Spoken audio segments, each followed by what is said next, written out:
আসসালামু আলাইকুম ওরহমতুল্লাহি ওবরাকাতু। আলহামদুলিল্লাহি ওয়াসসালাতু ওয়াসসালামু আলা রাসূলিল্লাহ, আম্মা বাদ। প্রিয় দর্শক, গুরুত্বপূর্ণ একটি বিষয়। অনেক সময় দেখা যায় এরকমটা হয়ে যায় যে টাকা দাঁড় করে কুরবানি করা যাবে কিনা। টাকা দাঁড় করে কুরবানি করা যাবে, এতে কোনো সমস্যা নেই। কেননা কুরবানি যে একটা বিশাল খরচ এমনটাও নয়, সাথে সাথে ঋণ থাকলে কুরবানি করা যাবে না এমনটাও নয়। তবে যার সামর্থ্য নাই তার উপরে কুরবানি জরুরি নয়। আপনাকে ঋণ করে কুরবানি করতে হবে এ কথা ইসলাম আপনাকে বলেনি।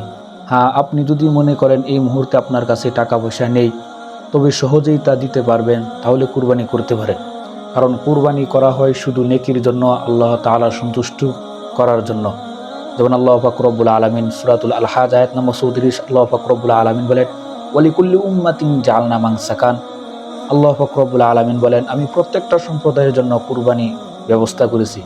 সূরাতুল আল হাজ আয়াত নম্বর ৩৭ আল্লাহ পাক রব্বুল আলামিন বলেন, লান ইয়ানালাল্লাহা লুহুমুহা ওয়ালা দিমাউহা ওয়ালাকিন ইয়ানালুহুত তাকওয়া মিনকুম।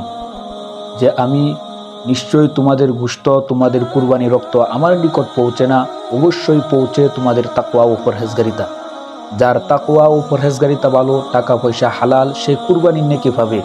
আর যার টাকা পয়সা হালাল নয়, সে কুরবানির নেকি পাবে না। একটা মানুষ আসলেই সচ্ছল, এই মুহূর্তে তার কাছে টাকা পয়সা নাও থাকতে পারে, সে সহজেই পরে দিতে পারবে, তাহলে সে ধার কর্জা নিয়ে এত বড় একটা নেকির কাজ করতে পারবে।